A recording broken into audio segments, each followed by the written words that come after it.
우리나라 여성들의 경제활동 참여는 갈수록 늘고 있지만 연령대별로는 차이를 보이고 있습니다. 자, 지금 보시는 것처럼 국내 여성의 연령별 고용률을 보면 주로 30세 미만의 연령대에서는 증가하다가 30, 40세 연령대에서 감소하고 40세 이후부터는 30세 이전 수준에는 미치지 못하지만 소폭 상승하는 이른바 M자형 형태를 보이고 있는데요. 자, 이렇게 M자형 고용이 나타나는 이유는 어디에 있을까요? 여러분이 예상하신 대로입니다. 여성 고용률이 감소하는 시기가 여성의 결혼과 출산, 그리고 특히 자녀가 초등학교에 입학하는 시기와 관련이 깊은 걸로 나타났습니다. 전체적으로는 여성의 경제활동 증가 추세가 이어지고 있지만 초등생 자녀를 둔 30, 40대 여성의 고용률이 낮은 만큼 이에 대한 핀셋 대응이 필요한데요. 늘어나는 여성 경제활동 참여에 대응하기 위한 초등 돌봄 체계의 정책적 개선 방향, 전문가와 함께 자세히 짚어보겠습니다.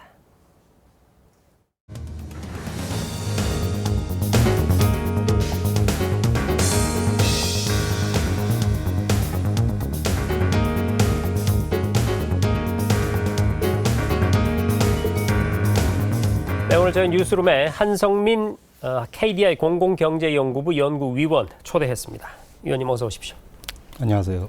자, 본격적인 얘기에 들어가기에 앞서서요. 지금 우리나라 여성들의 경제활동 참여율은 어디까지 왔는지 좀 궁금한데요. 여성 경제활동 참가율은 만 15세 이상 전체 여성 인구 중에서 여성 경제활동 인구가 차지하는 비율을 의미합니다. 네. 그러다 보니 여성 경제활동의 활성화 정도를 나타내는 대표적 지표로 활용이 되고 국제 간 비교를 위한 중요한 지표로도 활용이 되고 있습니다. 질문 주신 우리나라 여성 경제활동 참가율을 보게 되면 2000년대 이후 지속적으로 증가해서 2019년에는 최고치인 53.5%를 기록했는데요. 네. 2020년에는 코로나 팬데믹으로 인해서 0.7%포인트 감소한 52.8% 수준으로 나타나고 있습니다. 쉽게 말씀드리면 현재 만 15세 이상 전체 여성 인구 중에서 2명 중 1명 정도는 경제활동에 참여하고 있다라고 말씀드릴 수가 있겠습니다.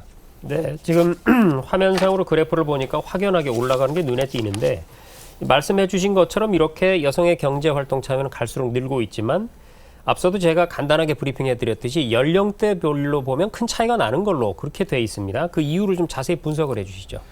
2020년 여성의 경제활동 참가율은 30세 미만의 연령대에서는 증가하다가 30, 40세 연령대에서는 감소하고 40세 이후부터는 증감을 반복하는 M자형 형태로 나타나고 있습니다. 이러한 현상은 과거부터 지속되어 왔다고 볼 수 있겠는데요. 이는 여성의 결혼과 출산 시기 그리고 자녀가 있는 경우에는 자녀가 초등학교 입학하는 시기와 관련이 깊은 것으로 판단됩니다. 반면 해외 주요국의 여성 경제활동 참가율을 보게 되면 우리나라와는 달리 역U자형의 형태를 띠고 있는데요. 이러한 형태는 가임기 혹은 유아 자녀를 둔 연령대의 여성의 경제활동 참여가 줄지 않고 있다는 것을 의미합니다. 그러면 유독 우리나라에서만 여성 경제활동 참가율이 M자형으로 나타나는 이유를 살펴볼 필요가 있겠는데요. 네.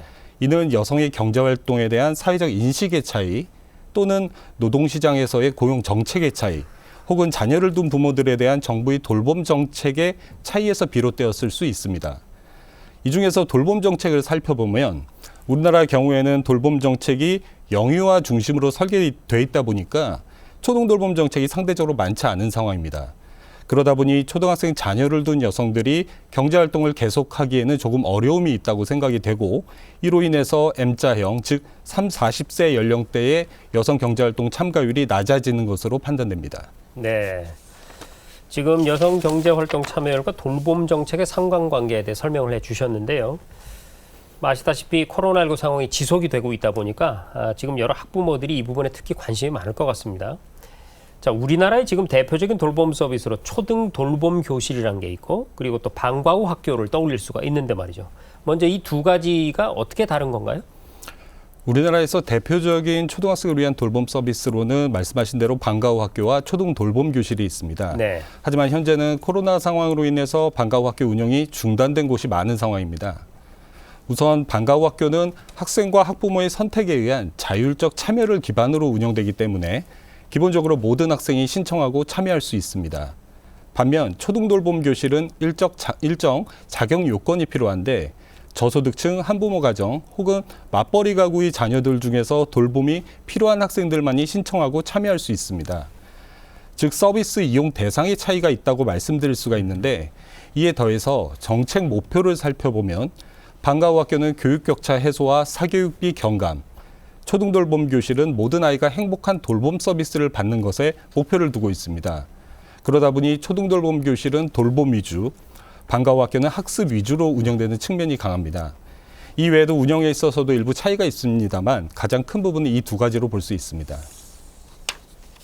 자, 돌봄 위주냐 학습 위주냐 이런 차이가 있다고 말씀해 주셨는데 그러면 이제 초등 돌봄 교실에 대해서 좀 집중적으로 살펴볼게요. 실제로 얼마나 많은 분들이 이용하는지 궁금한데 이용률이 어떻게 됩니까?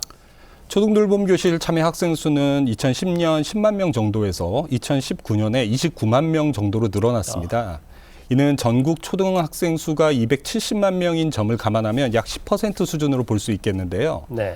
하지만 초등돌봄 교실은 실제 저학년 위주로 운영되고 있어서 저학년의 이용률을 파악하는 것이 더욱 중요합니다.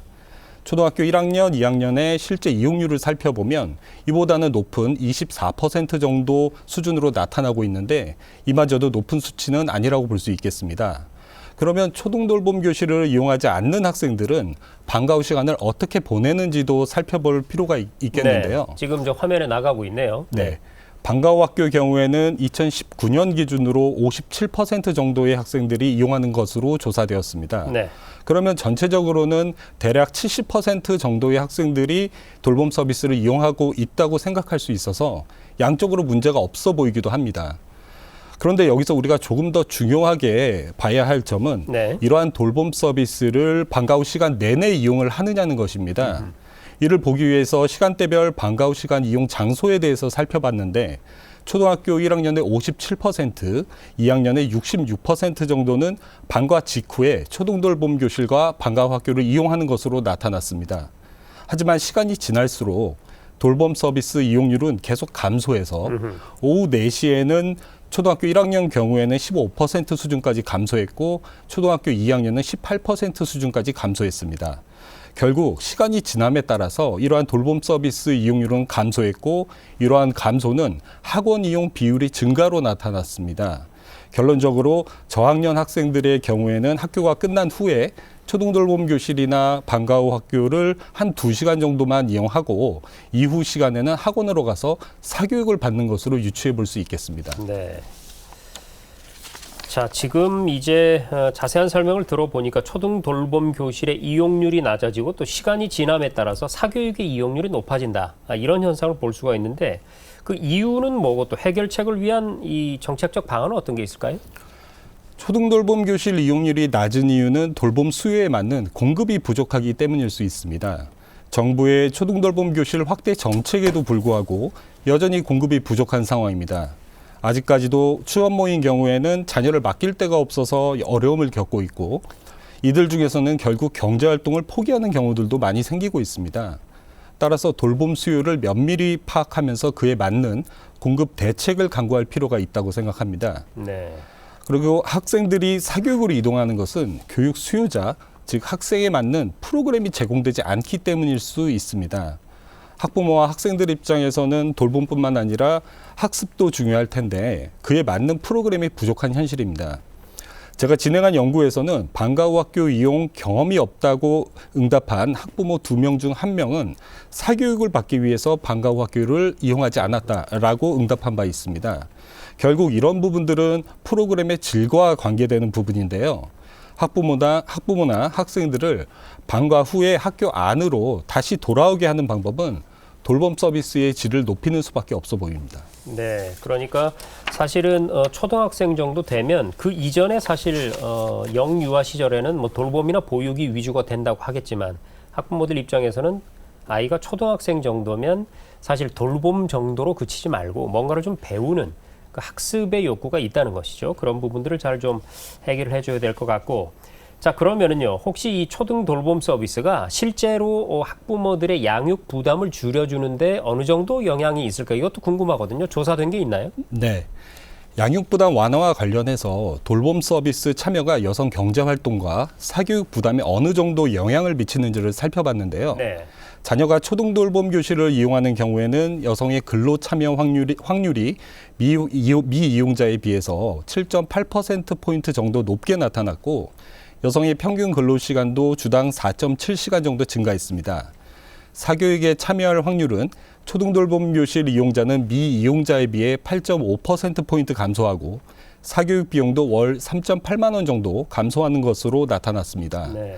한편 방과후 학교 경우에는 이러한 효과들이 통계적으로 유의미하게 나타나지는 않았는데, 요약하자면 방과후 학교보다는 초등돌봄 교실을 이용하는 경우에 여성의 경제활동에 긍정적인 영향이 나타나고 사교육 참여 및 비용 감소에도 긍정적인 영향을 주었다고 말씀드릴 수가 있겠습니다. 그렇군요.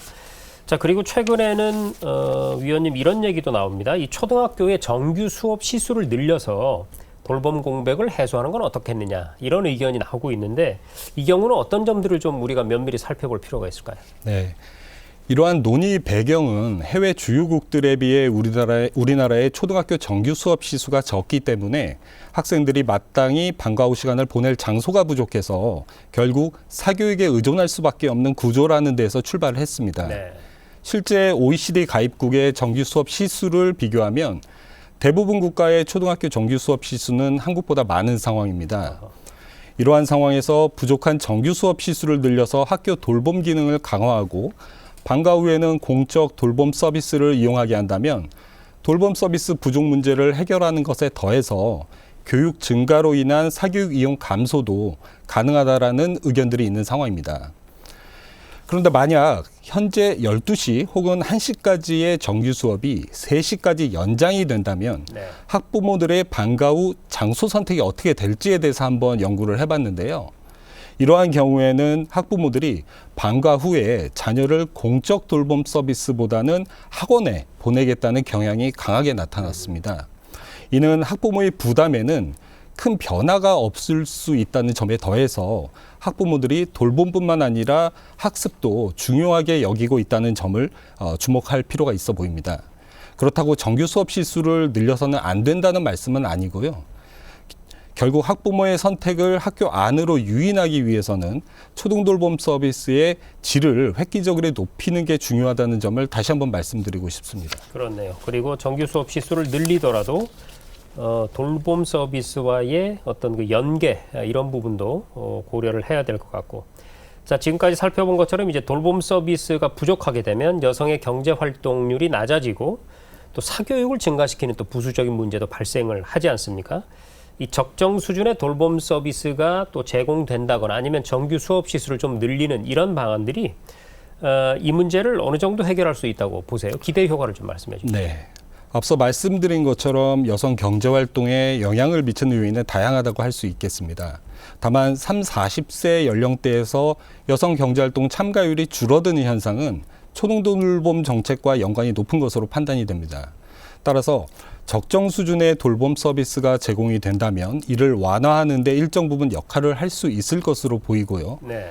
사교육 관련해서도 돌봄 수요를 충족할 수 있는 돌봄 공급이 이루어지고 그에 따른 돌봄 서비스의 질이 담보가 된다면 사교육 부담도 지금보다는 줄어들 수 있고 돌봄 서비스 이용률도 보다 높아질 것으로 예상됩니다. 또한 정규 수업 시수가 확대가 된다면 돌봄 서비스를 이용하지 못했던 기존 아이들에 대한 돌봄 기능이 강화되는 것은 분명합니다. 그러면 학부모들은 아이들을 안전하게 학교에 맡길 수 있어서 특히 근로 여성의 걱정이 줄어들 수 있을 것으로 보이는데요. 다만 그 이후 시간에는 학교 돌봄보다 사교육을 이용할 가능성이 높아 보이기 때문에 돌봄 정책과 연계한 정규 수업 시수 확대 논의도 중요해 보입니다. 그렇군요.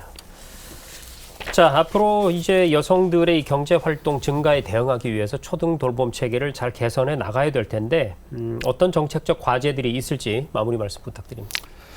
양적인 부분과 질적인 부분 두 가지에 대해서 말씀드리고 싶은데요. 양적인 부분에 있어서는 돌봄 서비스 확대가 우선되어야 할 것 같습니다. 돌봄 서비스 확대는 돌봄 인프라 확대와 더불어서 신청 자격 완화를 통한 돌봄 서비스 수혜 대상의 확대도 필요해 보입니다. 더불어 학기 중 돌봄 서비스는 근로 현실에 맞게끔 이용 시간을 확대 조정을 하고 네. 방학 중에도 학교와 연계 가능한 지역 마을 돌봄 센터를 적극 활용할 필요가 있어 보입니다.